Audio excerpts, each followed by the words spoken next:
What happens when a chef takes recipes from his Hungarian-Jewish heritage and gives them a modern twist? You get something totally new, yet deeply rooted in tradition. Today's guest, James Beard-nominated chef Jeremy Salamon, has done just that. His restaurant Augie's Counter was hailed as one of Bon Appetit's best new restaurants in 2022, and his debut cookbook, Second Generation, is reimagining Hungarian cuisine for a new era. But it wasn't always an easy journey for Jeremy. Balancing heritage, creativity, and the pressures of New York's competitive food scene is no small feat. So how did he get here? And what can we learn from his approach from honoring the past while innovating for the future? Stay tuned, because this is a conversation you won't want to miss. This is Chris Spear, and you're listening to Chefs Without Restaurants, the show where I usually speak with culinary entrepreneurs and people working in the food and beverage industry outside of a traditional restaurant setting. I have 32 years of working in kitchens, but not restaurants, and currently operate a personal chef service during dinner parties in the Washington, D.C. area. So yes, today I'm joined by Jeremy Salamon, a chef with deep Hungarian-Jewish roots who's taken his heritage and reimagined it in the heart of Brooklyn. His restaurant Augie's Counter is a tribute to his grandmothers. In this episode, we talk about the challenges of preserving tradition while finding your own creative voice. We obviously talk about his passion for Hungarian cuisine and what it's like to balance the pressures of the modern culinary world with the nostalgia of family recipes. We also talk about the fact that he went to culinary school and he dropped out. We're not going to harp on that, but I did find it interesting to talk to him about, what prompted him to do that, because I think many people who go to culinary school, once you're a year in, just decide, you have the sunk cost, might as well finish this thing out. But we're really here today because his new cookbook, Second Generation, is out on Tuesday, September 17th. Having had the privilege of getting a sneak peek, I have to say, I think it's a great book that you're going to love. You've probably heard me talk about pimento cheese, so I was particularly interested in finding out what Hungarian pimento cheese is. And we also talk about lamb borscht, which is something he calls lorscht, and the fact that his famous cheesecake recipe is in this cookbook. I think there's something for everybody in this book, so go check it out. And before we jump in, if you're enjoying the podcast, don't forget to hit subscribe on your favorite podcast platform. And if so inclined, please leave a review. Reviews help other listeners find the show and ensure we continue bringing you awesome guests like Jeremy. As always, thanks so much for listening and have a great week. Hey, welcome to the show. Thanks so much for coming on. Oh, thanks for having me. So I'm looking forward to talking to you about your cooking and upcoming cookbook, which is exciting. Are you ready for your cookbook to be coming out soon? Yeah, it's funny because I've been staring at it for the last 3 years, working on it for God knows how many years. So I know I'm proud of it. It's beautiful, but now I'm just nervous about how the world's going to perceive it. So it's a little nerve-wracking. Yeah. How long has that process been? When did you start? I started working on the manuscript for the cookbook probably about 7-8 years ago. And then the manuscript actually became like the seed for Augie's Counter, which is my restaurant. So 7 or 8 years ago. That's a long time. Yeah, I had this idea and I figured it was, I knew it was something that was special and worth exploring. And my problem was that I was, I didn't have a platform. I didn't have enough followers on Instagram, as publishers will tell you. I just talked about this with someone, a branding and marketing specialist last week on our episode, which is a sad thing, that you have to have this, you have to come with this built-in huge following and say, these people already love me. Like, please, help me get this book out in the world. Doesn't necessarily always matter, the content of the book or the subject matter. It's just, sometimes it just depends on the number of followers you have. So, but, c'est la vie. That's this day and age. Yeah. Well, a little background for you and my listeners. I have some experience in this type of cooking. So I grew up in New England, eating very traditional, like American foods and so forth. I don't feel like I had an upbringing where my relatives had any interesting heritage. We all came over from England on the Mayflower and, pretty bland type cooking. But interestingly enough, I somehow found myself running two separate Jewish retirement communities in pretty hardcore kosher kitchens, which Right on. I had no experience with that. And the interesting thing, and I'm sure you know from having grandmothers who cook many of these types of food, is they're all like trying to give me their recipes, but then also judging what I'm making. So here I am, like New England boy now cooking this woman's maybe Hungarian recipe that she hands me because that's what they want to have. And now I'm cooking it for like 600 people, and I've never even eaten this before. So, and they're also telling you that you're not fat enough. That's nobody has ever told me I'm not fat enough. I'm like 270, so that's not a thing with me. Maybe with you. I feel like like my grandmother. I mean, I went through those like awkward teen years, and it just my weight like would fluctuate, and especially because I was cooking in kitchens, and it was always like I was either not fat enough and not fed well enough, or I was not skinny enough. And therein lies the Jewish grandmother complex. Yeah. So I don't have my own Jewish grandmother, but I feel like I've had hundreds of them, if that makes any sense. No, totally. Especially to anyone who's done that kind of thing, working like a retirement community. Well, it's a noble deed, so good for you. Yes. So you have a restaurant in Brooklyn and you have a cookbook coming out. How do you describe your food and cuisine? Like, because it seems to be rooted in Jewish and Eastern European and Hungarian, but I know you also do a lot of kind of modern twists on things. So what are your restaurant and cookbook like? Yeah, the restaurant and the cookbook are one and the same, but also two very different things at the same time. The restaurant, so Augie's Counter, was born in November of 2021, and I always knew I would have a restaurant. That was like my end goal. And when I'd been working on the cookbook, but when I started shopping the manuscript around, I said, well, if this is not going to work now, I should do what I know how to do, and that's working, open up a restaurant. I mean, not that I've had experience opening restaurants, but obviously not the one putting all the money. So I took that concept of the book, more or less, of exploring Eastern European and Hungarian and this modern Jewish New York diner cuisine, and putting it into a restaurant. And I was really inspired by the grand cafes of Eastern Europe.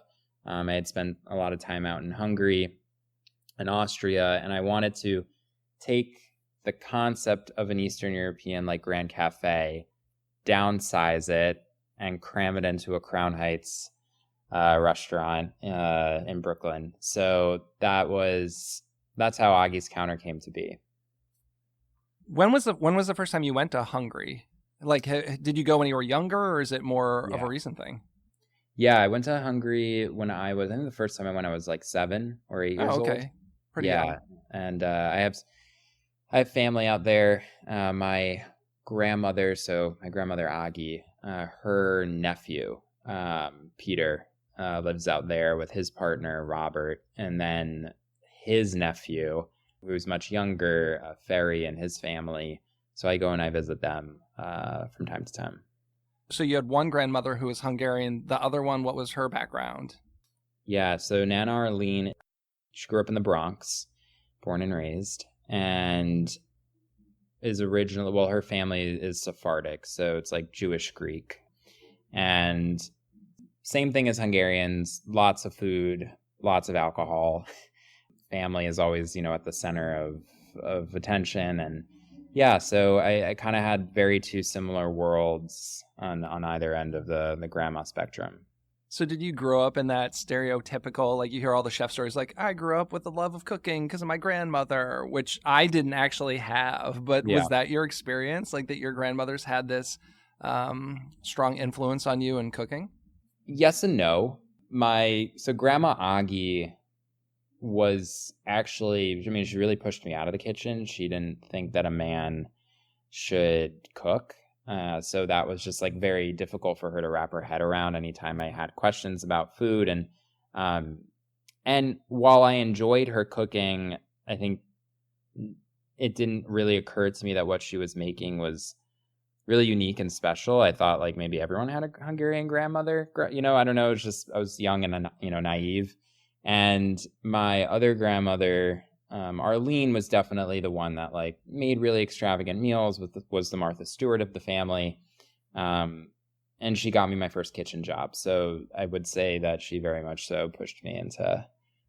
Well, I guess she like nurtured my love for food and cooking. Oh, that's very cool. And I saw you still have a blog from like when you were really young. That's if you dig in the right places on the internet, and you still have that up. I like to do a little investigative journalism before I have these interviews, but you still have this blog from like over a decade ago. Yeah, it's not active anymore, but it is. It's hard to get things off the internet, as I learned. But I also at one point I just stopped trying, and I was like, maybe it'll just move to the dark web, and no one will know it exists anymore.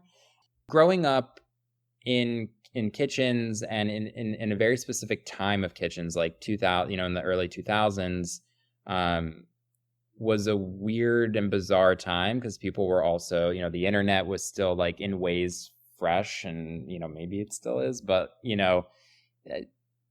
having a blog was not something that a young line cook, I think, had back in the 70s, obviously, or the 80s or the 90s. And so, yeah, I think the blog was because everybody else was doing it. Yeah. And you probably saw, I saw like Julia and Julia, the movie, and I read the book, and I was like, yeah, I could have a blog. And I didn't have a lot of friends who cooked, and none of my friends cooked. And I wanted to be able to connect with people my age, hopefully, that did share my interest in it. And I did. I wound up making like pen pals, and I had like some followers, and it got me into some really cool kitchens, and I got to interview some chefs. So I don't regret it, but because I have nothing to compare it to, if that makes any sense. Like there were chefs, right, like Anthony Bourdain or Jody Williams or Andrew Carmelini, like they grew up with like a rigorous, I went to France and trained in a Michelin star restaurant, and I'm like, but I had a blog. Yeah. So it's a weird time. It was a weird time. My personal chef business, it's called Perfect Little Bites. And before it was a business, it was actually a blog. And if you dig deep enough, I was just thinking about this yesterday. My first recipe, I made a Doritos panna cotta. Nice. And I took fresh salsa and like how when you make your fresh, like the whole bottom is just like watery with tomato juice. I turned that into a caramel sauce. It was like a Doritos panna cotta with like this tomato water caramel sauce. I'm like, should I, like, I feel like this should come down. It was like from like 14 years ago. And it's the still world like, should know about it. Well, I'm thinking it's going to be a fun, like, Throwback Thursday post one day. Like, look how far I've come from this nonsense that I used to do. But, I digress. And then you went to CIA, which you actually did not finish out at CIA, right? You went. So what I want to ask you about that is, how do you know that it's not right for you? Because a lot of people would, sunk costs. I've already got, a year in or whatever and some money. I guess I'm just going to see this thing through. A lot of parents, I think, would say, like, just finish out and get your degree. So how did you know that culinary school wasn't right for you? Yeah, I mean, I come from a working background.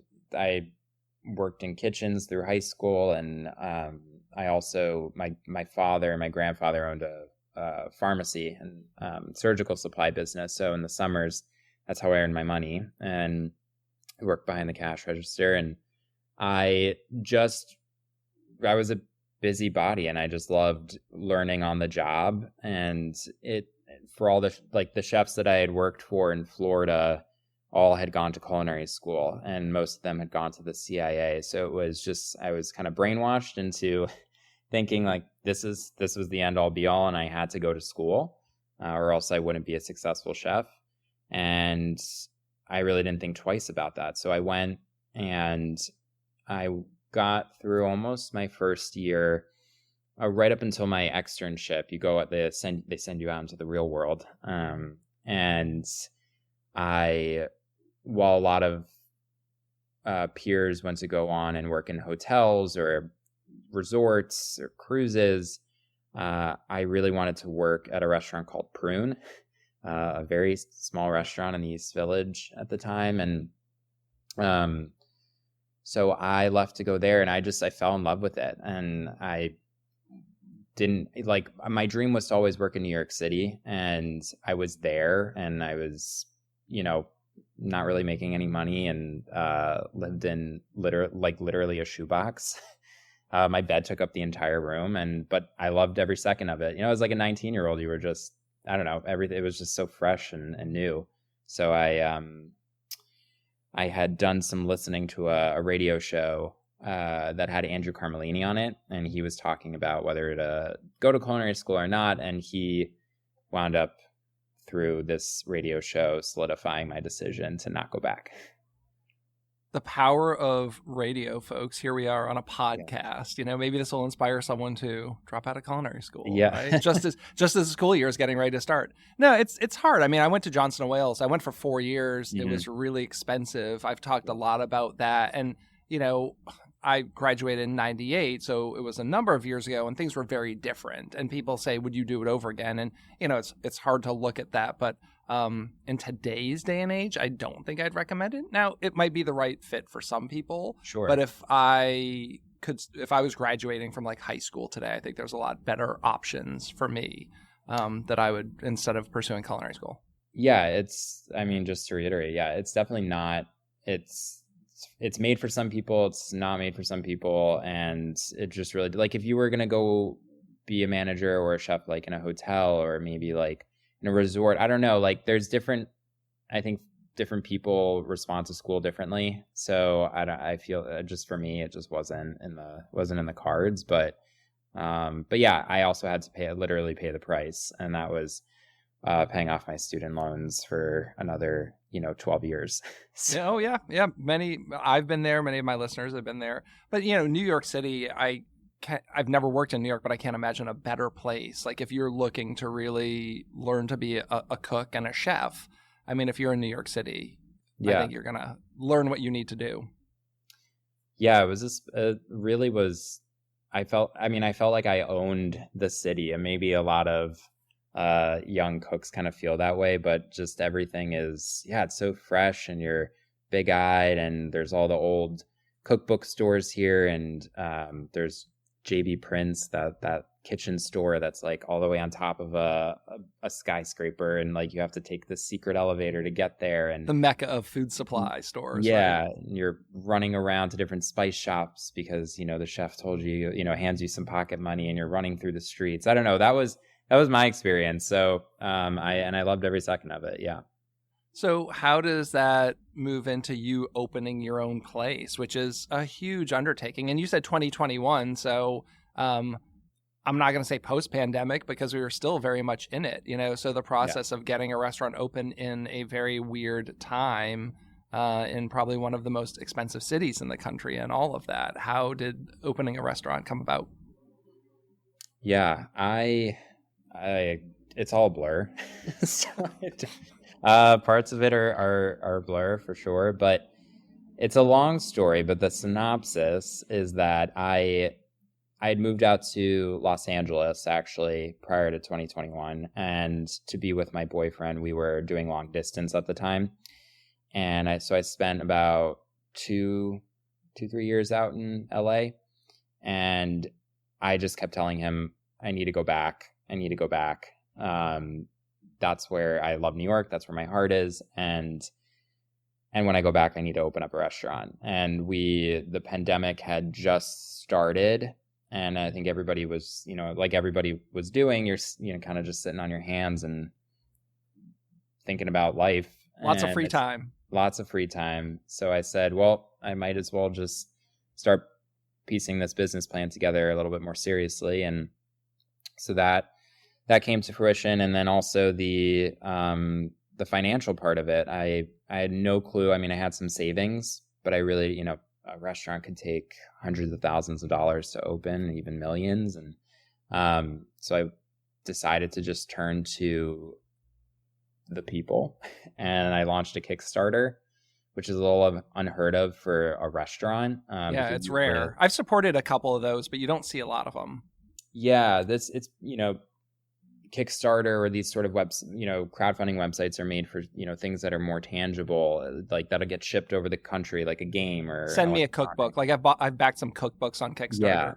Yeah. So it was, I didn't know how it would turn out. We asked for $65,000 and we raised it, which was amazing and a total surprise. And as soon as that happened, we came back to New York and started looking for spaces. And I wound up falling in love with a space that I had my very first pop-up in like years before that. So it was just kind of kismet that would be the space. And Augie's Counter was born. Yeah. Wow. And it seems like such a very personal restaurant based on, it's your heritage and, cuisines that you love. When did you start cooking? Have you cooked that food professionally before that? Like, had you done Hungarian, Eastern European, like in any kind of restaurant setting? Yeah. So before I moved out to LA, I was the chef of a restaurant called the Eddie. And I also took over its sister restaurant, the Wallflower. I started there as a line cook and worked my way up to sous, and eventually came back and took over. And I had been doing these like pop-ups that were reimagining Eastern European food. It was like heavily market driven. And the owner of the Eddie and Wallflower had approached me. He's like, you should really take this and do it at the Eddie. So that's what I did. And it's funny because there's like the beginnings of Augie's Counter and like the food and the style were like there, but obviously was received very differently because I think of just like the time where it was located. It was in the East Village, and maybe people didn't really know what to make of it. I think post-pandemic, people are really open to a lot of different foods now. Like there's more, like food is more story-driven. I feel like I don't know, personally, that's what I feel like people are into now.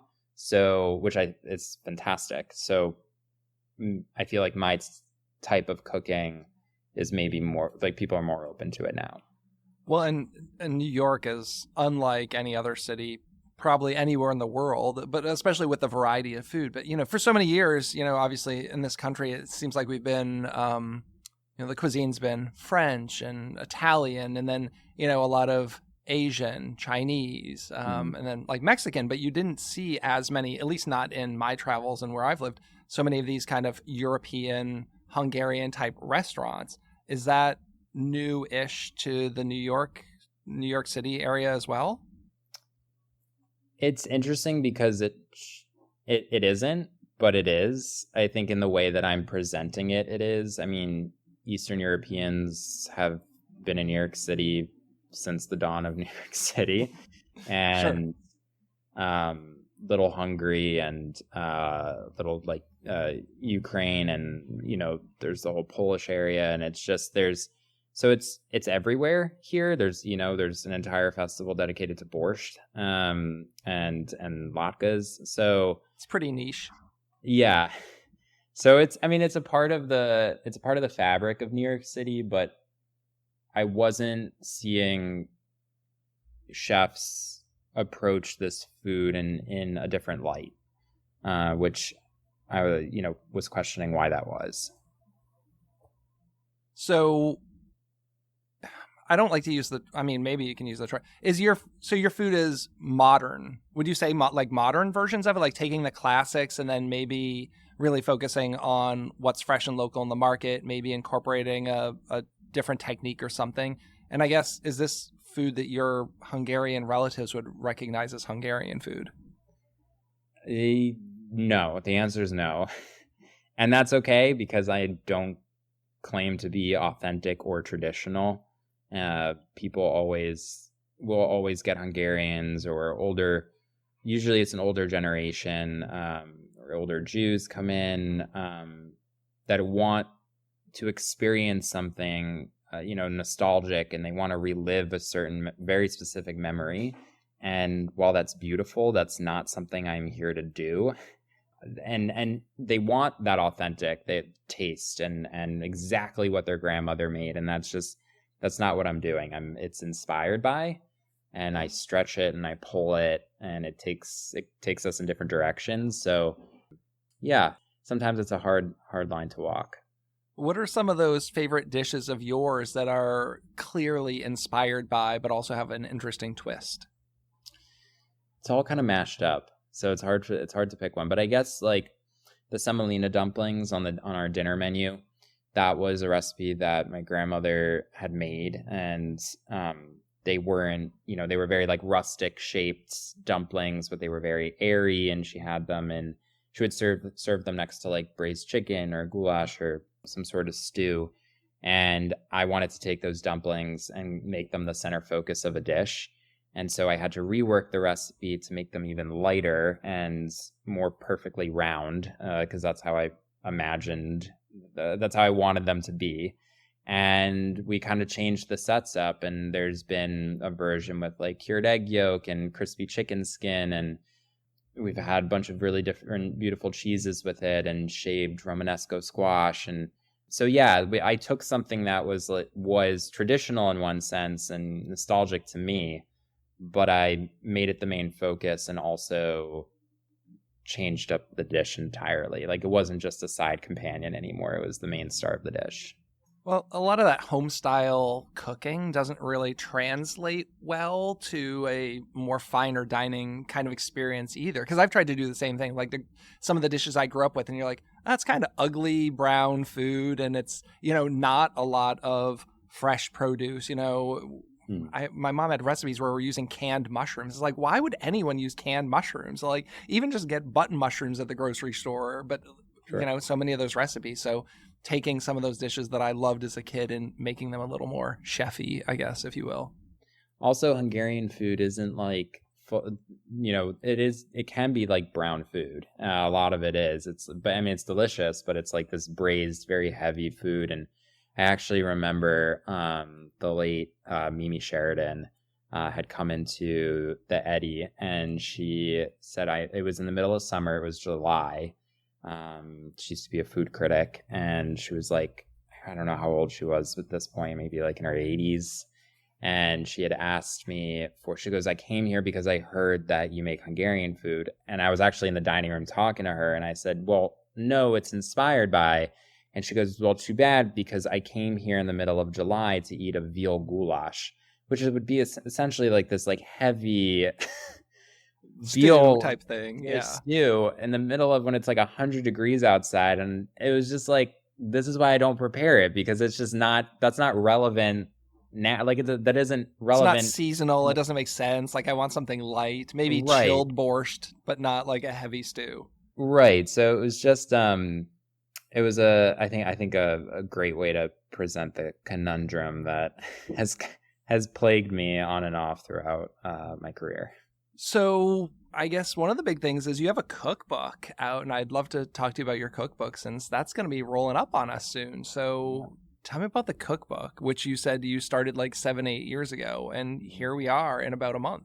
Yeah, I was actually looking through some older emails the other day from like 2016, where it was like, hi, I'm Jeremy, I'm writing a cookbook, and I was wondering if you could help me figure out how to do this. And yeah, to be here now is bizarre, but in a really great way. And the name of the cookbook is Second Generation, which applies to me. I'm a second generation American Hungarian, so it's not the follow-up to a cookbook called First Generation, which is a beautiful cookbook, but and that was debated with the publisher if people would think it's a follow-up, and I said, I don't, it's not possible. So, but yeah, it was photographed by Ed Anderson, who was really like my dream photographer, and he's done some really beautiful books, and I co-wrote it with Casey Elsass, who's a terrific cookbook writer, and I wanted it to be a book that felt like it had been sitting on your shelf for years. Like, I wanted it to be a book that was natural to look at and to reach for, and could be a part of your library. And I think the biggest takeaway that I want people to have from the book is to make these recipes and then spin their own second, third, fourth generation version of it and incorporate it into their traditions and their family meals. And I talk about that in the book. It's like there's no one way to do this. It can go as far as you want to take it. And I think that's just kind of the beauty of the book. So do you have like classics from your restaurant on there? Like if people are regulars to your restaurant, are they going to be able to open up the book and find things that they've had at the restaurant? Yes. So quite a few things. The deviled eggs, the chicken liver mousse, the stuffed fried squash blossoms with the Hungarian pimento cheese. There is the cheesecake recipe is in there. We're kind of known for our cheesecake, so I did supply that. However, the tuna melt recipe, which if there are people who are listening to this and they've been to Aggie's Counter, they might be excited by that the tuna melt recipe is in there. But I can publicly say that I've taken out a couple of ingredients. But it's the only recipe I've done that for. And because it's different. It's different to replicate it at home. So I wanted to make sure that it was distinctly different. You're going to have people at home upset. Yeah. I mean, like, I get it. But yeah, I feel like for the tuna melt, it was, I mean, also you have to like confit the tuna and you have to have like a lot of oil to do that. And I think, so there was a rightful way to present it to home cooks. And well, you do have to streamline it for home cooks, because there's the flip side of, I have all these cookbooks that I've never, like, why do I have the Mugaritz cookbook? I don't know. Like, I'm not making anything out of it, right? Like, you, as a chef, you have all these books quite often, and they're actually not the books I'm cooking. I'm not making anything out of the Noma cookbook. Like, it just doesn't make sense. I want a book that I'm going to cook from. And if I pick up your book and it has too many steps, like, I work a couple jobs. I have my own businesses. I have kids. Like, I want something I can get on the table tonight when I get off this call with you. So, and I think also for chefs, we have all these cookbooks that we don't necessarily really cook from. But at least for me, I use cookbooks, and maybe it's true for you, but just to kind of like, you look at the photos. Like, the photos are incredibly important, and like kind of just even the names of the dishes, and you kind of pull inspiration as you kind of browse, and you leave like 5 of them open on your kitchen counter or your office, and you're just kind of browsing through it, collecting data.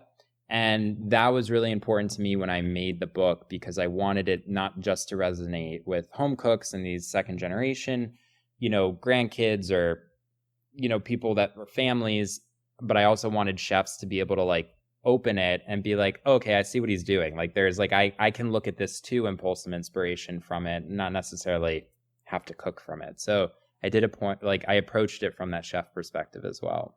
What is Hungarian pimento cheese? So in Hungary, it's called kurizit, and it's got a lot of dots in it over the O's and the cheese. And it's a fresh cheese that gets caraway seed whipped into it with raw onion, paprika, sometimes tomato paste. And it can be a dip. You can spread it on crackers.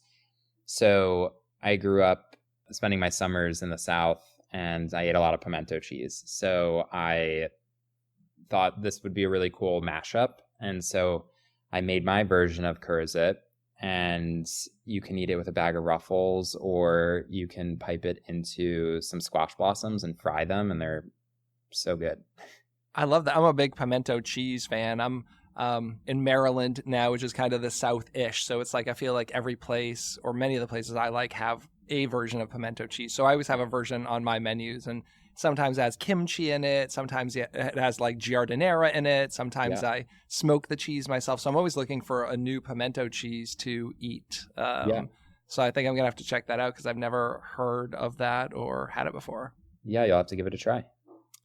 Do you have recipes that you're really drawn to in this book? Like, if you were to say these are my favorites, and I know it's probably hard, but like, do you have really favorite recipes in this book? Yes, I do. As I'm flipping through it in my mind, I would say there's a recipe for something called lorscht. I love calling things really dumb names. So, which is a lamb borscht known as lorscht, that doesn't exist other than in this book. And it's this lamb shoulder that gets like braised down in this kind of really herbaceous, garlicky borscht with golden beets. And it's so comforting, and it's like this one pot wonder that you can serve with incredible bread and pickles, and that'll satisfy an entire family. There's also the semolina dumpling recipe that I talked about is in there as well, but I do it with radishes that are in season, and I use the stems, and you can either do it with like a chicken broth that I have a specific recipe for, or a Parmesan rind broth that works really well with it. And the pastrami tongue. I'm sure that sounds not great. A lot of people are going to want to cook tongue. See, that would be my first thing that I would go for. Yeah. I had to include tongue. I grew up with it. And I've made various, versions of it throughout my career. So I was pretty stubborn about putting it in there. And the publisher was like, I don't know. And I was like, unfortunately, it's a package deal. You get this book, you get the tongue recipe. So I'm totally down with that. So you've got at least one person who's going to try and make that. And, Thank you. Yes. I'm sure with so many chefs who listen to this show, we'll have a couple people. We'll put it on Instagram, right? Yeah. Tag you, and say, yes, we made it, made the pastrami tongue. Get the algorithm to pick up on tongue, which would be a good thing or a bad thing. So. But I think it's so much a Jewish thing too, right? I mean, like, I have cooked it in places I've worked. I have friends who that was their jam. I mean, yeah, I don't think it's necessarily as common on all American tables, but I think if you're going to do Jewish type cooking, to have that there totally makes sense. Yeah, it's and in ways it kind of tastes like brisket. That's how like people that haven't had it before, that's how I describe it. When it's cooked just right, it kind of has this that flavor profile, or even the texture of it can be kind of briskety, which I don't know, to me, I really love. So once you braise anything for enough hours, it all is pretty much the same. It's all brisket. So yeah.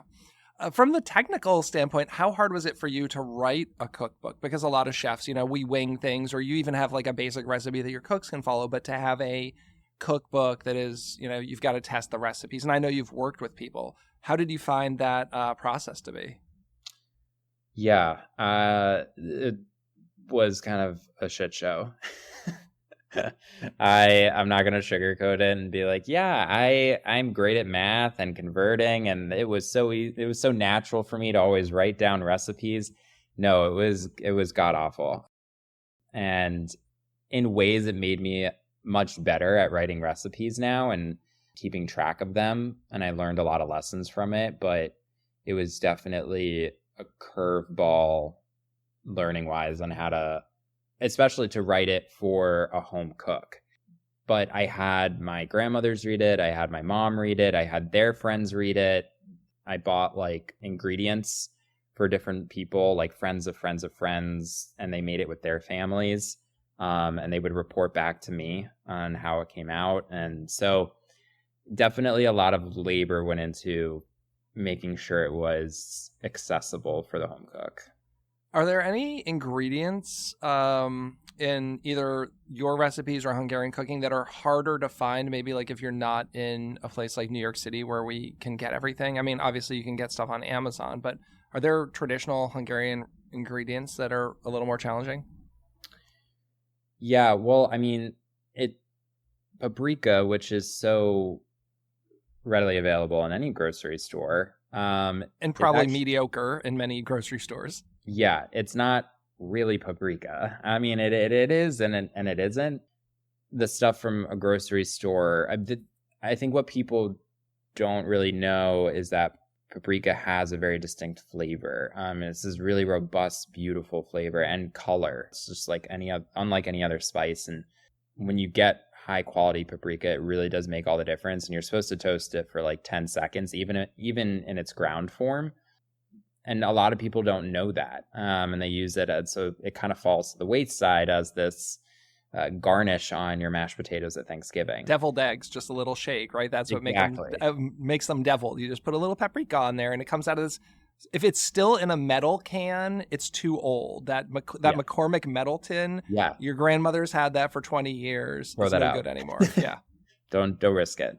So finding really good paprika is hard. But Burlap and Barrel, which is a really great spice company, I think they've done a really terrific job at sourcing a sweet paprika that they call their noble paprika, and then a hot paprika. And also, yeah, you can also buy it online, like Kalustian's, which is a big spice store in Manhattan. They have a website where that you can ship it. Yeah, but I would say most Hungarian-esque ingredients are pretty readily available mostly anywhere in America, other than like Hungarian salami, which is, you need to go to Hungary to go get that. Oh, what's in Hungarian salami? Yeah. Or what's the flavor profile like? It's really fatty. It's like kind of greasy. Like it kind of, when you cut into it, there's actually like, it looks like it's sweating, which I know is really gross, but it's so good. And the fat cubes can be like really chunky. And it's just, I don't know, there's something really special about it. It's so delicious. And there's one brand that's called Pick, Pick, which was my grandmother's favorite. And they've been around for like 100 years. And they do have a version of it here in America. Again, not the real version. But if you go to Hungary, try and smuggle it back into the country. But don't tell people that I told you to do that. Yeah, how I landed in a Hungarian prison. That'll be yes. One of my podcast episodes. Not something you want to experience, I'm sure. Do you recommend, do you think that would be a fun place to go for people who are interested in traveling? Because I don't think that's one of those places that kind of pops up when you're thinking about traveling. As someone who's been, like, would you recommend that, say, I go there if I like fun places and good food? Absolutely. Yeah. Hungary is beautiful. It's also got, there's so much to eat, so many markets to explore. There's bathhouses like that are gorgeous, they're ornate, and there's so much like life and culture to just kind of like browse and see while you're at these bathhouses, which is really interesting. And the coffee houses are grand, and you can go have a beautiful pastry like in the middle of the day with a cappuccino and read a book. But maybe what's even more exciting about Hungary right now is its wine scene. And there's so many young producers doing really cool things all on the borders of Hungary, especially around like Lake Balaton, which is Hungary's largest lake. There's just a lot of cool, like you can take day trips out to the vineyards. And I think it's a part of Hungary that tourists don't really even think to explore. So I would highly recommend that. Okay. I'm looking for an international trip in a year or so, and I'm not wanting to go to like one of those big major Rome, Paris, kind of the touristy places. I'm looking for something that's a little off the beaten path and also very fun though. Yeah. And from Hungary, you could also you could take like a day trip into Vienna, Austria. You could also take a day trip into northern Italy. So Hungary is like a great jumping point for other great countries. Oh, great. I'll have to start getting my wife thinking about that. It'll take a little priming, maybe. Yeah. Do you ever get bored of cooking the same type of food? Because you're in a place that has a very specific cuisine. I talk to a lot of chefs, and a lot of them kind of, jump around and do different types of things. But I think when you're locked into one style, does that get old? And do you have days where you're like, man, I just want to cook some Italian food, Mexican food, whatever? Yeah, I definitely do. And I'm actually, where I'm currently recording this podcast with you, I'm sitting in my new restaurant, which is definitely leaning away from the Eastern European narrative because I needed an outlet to explore my other passions, in cuisine. So that's kind of fueling that at the moment and feeding that. But yeah, I mean, it's Eastern European food and Jewish food is definitely, it's a part of my blood and always will be, but I don't like putting myself in a box forever. So, and I feel like, a lot of chefs probably have the same thought. Yeah. I mean, I love what I do, especially being a personal chef, because it's different cuisines like almost every night. Yeah. And some days I kind of do need like that box. Like when I ask people what they like, when they say everything, then my mind is like, oh my God, like I don't even know where to start. So it is nice when people will say, I like these cuisines or something. But I've always said, I don't know how like I've been 10 years at this Italian place. I'm like, oh, I can't imagine cooking Italian food for 50, 60 hours a week for 10 years. Like I don't think I could do it. Yeah. Especially when you feel like you've exhausted kind of like every avenue, but the truth is that there's so much to explore with Eastern European cuisine, and so much that has been untouched. And I'm not the only chef that's doing something new with this. And there's so many new and inspiring things happening with it, which is pretty cool. Well, and being located where you are, in my opinion, probably weighs into it. Like, how universally accepted do you think your restaurant would be? Like, I'm sure Brooklyn and New York has helped. Do you see this as a restaurant that you could easily have be successful in other places? It's a great question. I've been told that Augie's Counter would do well in London. Okay. Yeah, sister restaurant. So we did a pop-up there back in February with our friends at Cafe Deco, and I had a lot of emails coming afterwards being like, we're missing kind of like this Eastern European, restaurant here, and it would be really great to have, like, because I also think that Augie's is in ways approachable. Like, it takes things that you're kind of familiar with or things that are identifiable, but also is new and different. So it's this mashup of things that make it, I think, accessible even for the picky eaters or the more hesitant to dine out and try things. So yeah, it depends. I mean, would an Augie's Counter do really well in Boca Raton, Florida, where I grew up? Probably not.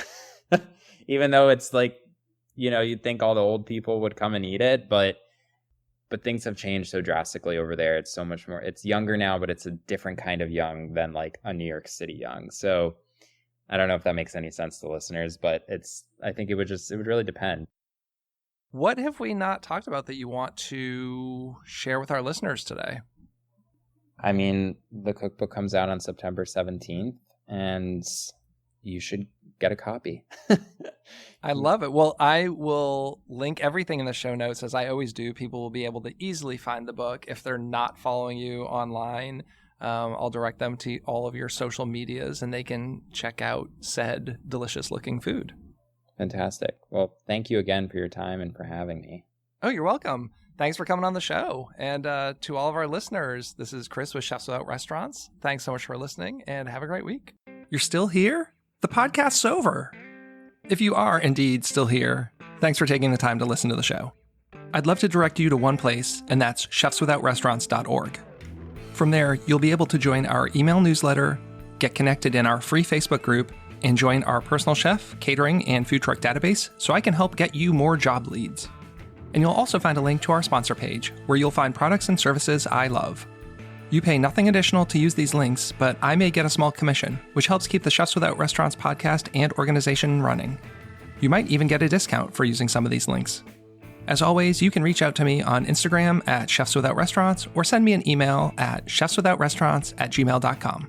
Thanks so much.